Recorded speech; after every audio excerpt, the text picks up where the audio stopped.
हे ईश्वर, आप सबके रक्षक हैं, हमारी भी रक्षा कीजिए।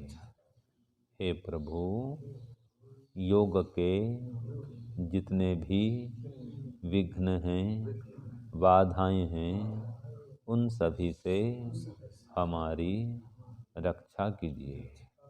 हे प्रभु, यम नियमों के जो भी विरुद्ध हमारे भाव आते हैं, उनसे हमारी रक्षा कीजिए। और यम, नियम, आसन, प्राणायाम, प्रत्याहार, धारणा, ध्यान एवं समाधि, इन अष्टांग योग के पालन करने के लिए हमें समर्थ बनाइए।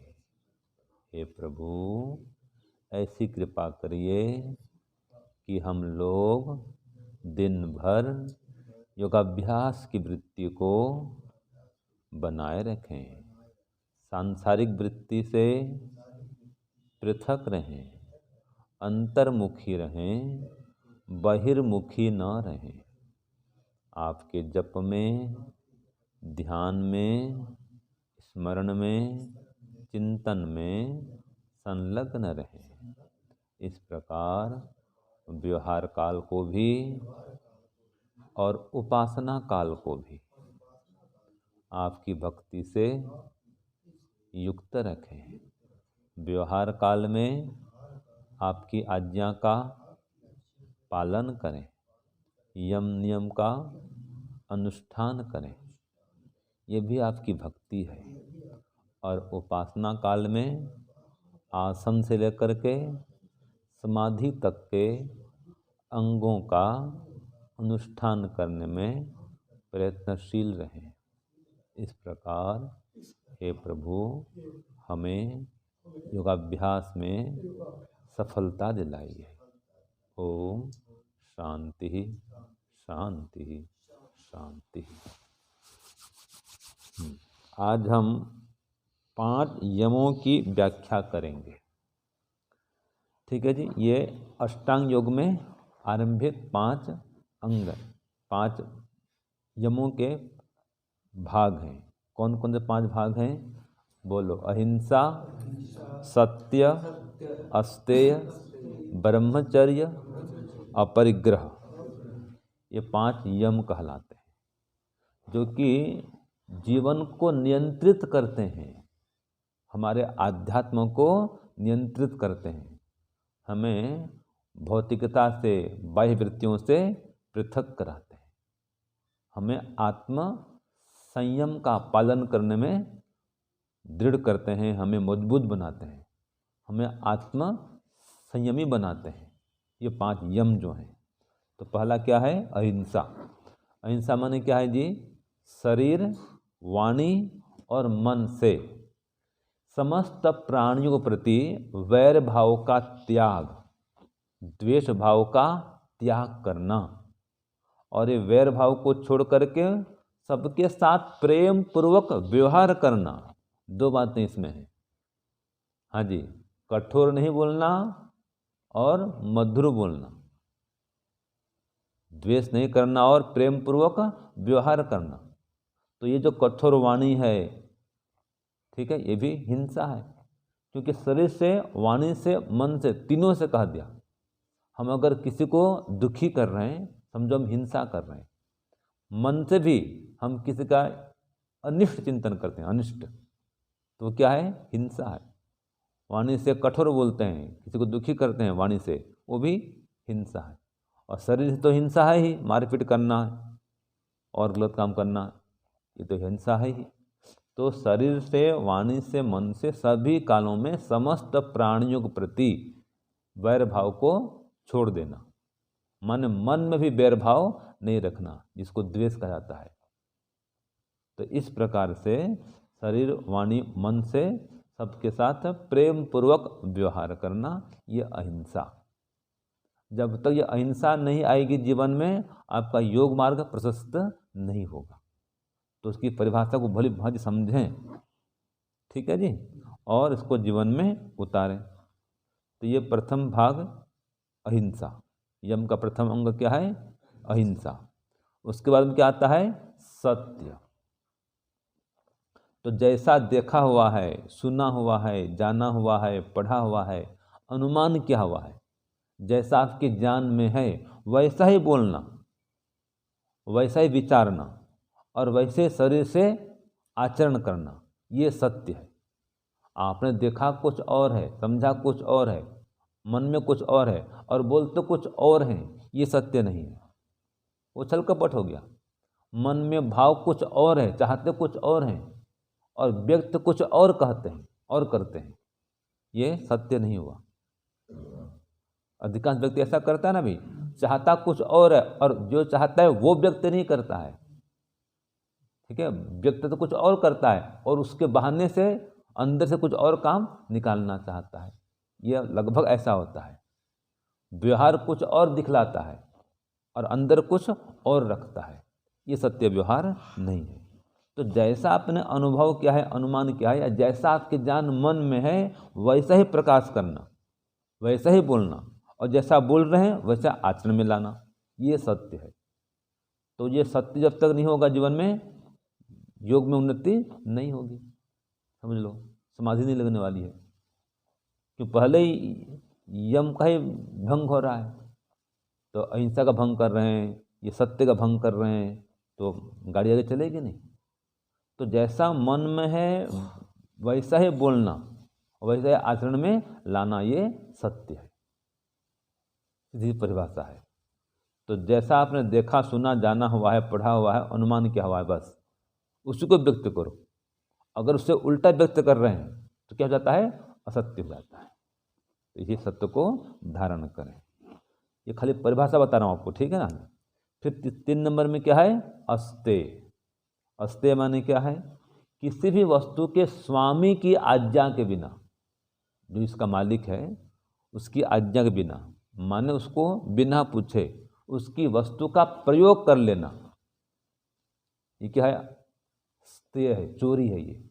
और प्रयोग तो करना, मन से भी भाव भी न लाना, अगर मन में भाव ले आए तो भी अस्तेय होगा, चोरी हो गई।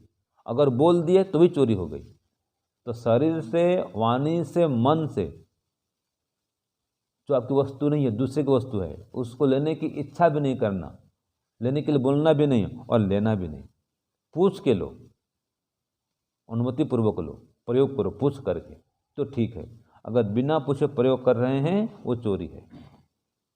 मान लीजिए यहाँ का कोई फल है, अगर आपने नहीं ली अनुमति और बिना अनुमति खा रहे हैं, तोड़ रहे हैं, प्रयोग कर रहे हैं, वो चोरी है। वो क्यों? अनुमति ली नहीं है आपने। तो बिना अनुमति से जो भी काम करेंगे, किसी वस्तु का प्रयोग करेंगे, किसी सुविधा का प्रयोग करेंगे, वो भी है संस्था में। कंबल है मान लीजिए, बिना पूछे ले लिए, प्रयोग कर लिए, वो झूठ है। पहले पूछो, कौन मना करे? ठंडे में कंबल तो भरे पड़े हैं, पूछो, ठंड बढ़ रही, हाँ जी ये कंबल ले लूँ क्या? ले लो भाई। तो बिना पूछे अगर प्रयोग कर रहे हैं वस्तु का, या मन में भाव ला रहे हैं, या कह रहे हैं भी किसी को, ये मैं ले लूँगा देखना, तो स्वामी जी से पूछा नहीं आपने, जो यहाँ के मालिक उनको पूछा नहीं, और किसी को कह दिया आपने ये पदार्थ में ले लूँगा यहाँ से, वो चोरी हो गई, वो वाचनिक चोरी है वो। और मन में योजना बना रहे हैं कि लूँगा, जब सब सोते रहेंगे चुपचाप जाकर उठा कर ले आऊँगा और ओढ़ लूँगा, फिर रख दूँगा, ये मन में भावना बना ली अपनी, चोरी है। माने मन में निर्णय हो गया, हाँ जी समझो, ये मानसिक चोरी। अगर मन में निर्णय नहीं किए, सोच रहे हैं करूं कि नहीं करूं, ऐसा करने पर क्या होगा? विचार मंथन चल रहा है, तो ये मानसिक कर्म नहीं बना, याद रखना। मानसिक कर्म को हो जाता है जब निश्चय हो जाता है कि मुझे ऐसा करना है, और मन में अपना ठान लिया, योजना बना ली, और फिर बाद में कर भी लेते हैं। योजना बना ली तो मानसिक कर्म हो गया, और योजना नहीं बनाए हैं, खाली सोच रहे हैं, विचार मंथन चल रहा है, करूं कि नहीं करूं, करने पर कैसा होगा, क्या हानि होगी, क्या लाभ होगा, ये विचार मंथन चल रहा है, निर्णय नहीं हुआ है, योजना बनी नहीं है करने की, खाली विचार का तरंग बह रहा है। तो निश्चय जब तक नहीं होता है, मानसिक कर्म नहीं होता है। निश्चय हो गया तो मानसिक कर्म हो जाता है। तो मन में भी किसी को बिना बताए उसके पदार्थ को लेने की इच्छा न करे, माने चोरी न करे मन में, और शरीर से तो ले ही नहीं, उठा ही नहीं बिना पूछे। ठीक है जी, ये है। कोई पदार्थ कहीं गिरा हुआ है, उठा लिए, वो चोरी है। रोड में भी गिरा है, क्यों उठाएंगे भाई, आपका तो है नहीं, क्यों उठाएंगे, जिसका है उठा कर ले लेगा वो, हम ना उठाए। ये अगर इस प्रकार पालन कर रहे हैं तो अस्ते का पालन कर रहे हैं कि बिना पूछे हम प्रयोग नहीं करते किसी और की वस्तु का, ये अस्तेय है। और बिना पूछे प्रयोग कर लेना ये स्तेय है। स्तेय माने चोरी, और अस्तेय माने चोरी का त्याग। तो चोरी का त्याग करते रहिए, चोर कर्म से पृथक रहिए, अस्तेय का पालन करिए। चौथा है ब्रह्मचर्य।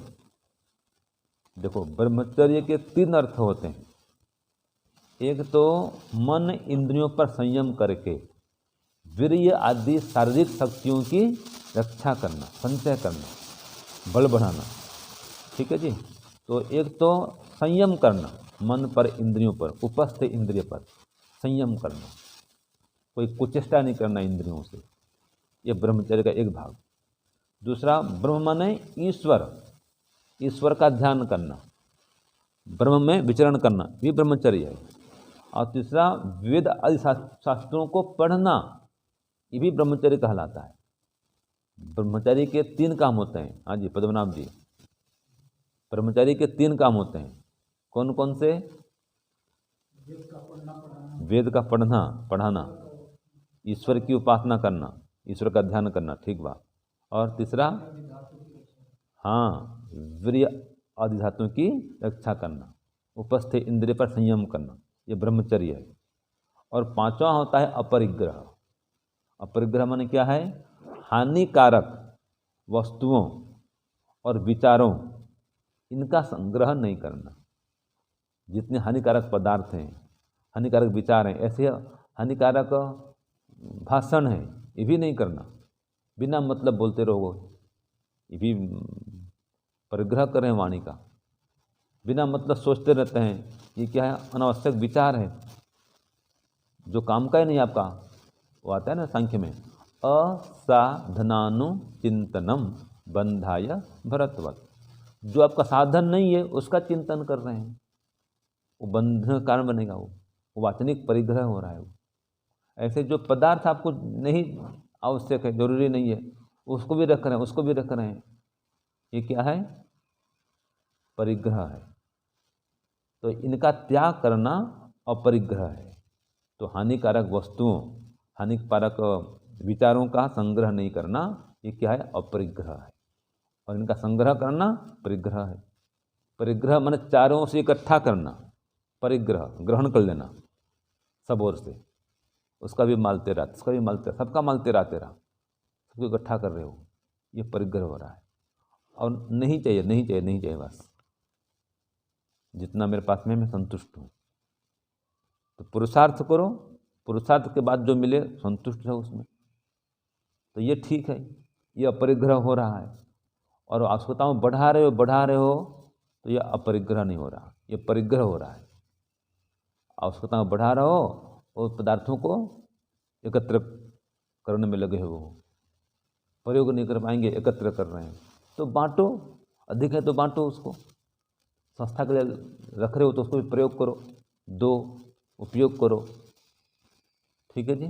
तो इस प्रकार से ये 5 यम हो गए: अहिंसा, सत्य, अस्तेय, ब्रह्मचर्य, अपरिग्रह। तो इन 5 यमों का पालन करेंगे तभी योग मार्ग में आगे बढ़ पाएंगे। जो 5 यमों का पालन नहीं करेंगे तो इस मार्ग में आगे नहीं बढ़ पाएंगे। तो आज के पाठ में हम 5 यम, इनकी परिभाषा को समझा, जाना। आगे इसके फल भी पढ़ेंगे। ये 5 यम हैं, इन यमों का पालन करने पर क्या लाभ होता है, क्या फल मिलता है, इसको हम फिर आगे विचारेंगे, इसकी चर्चा करेंगे। आज के लिए इतना। ओम शांति ओम शम। सबको सादर नमस्ते।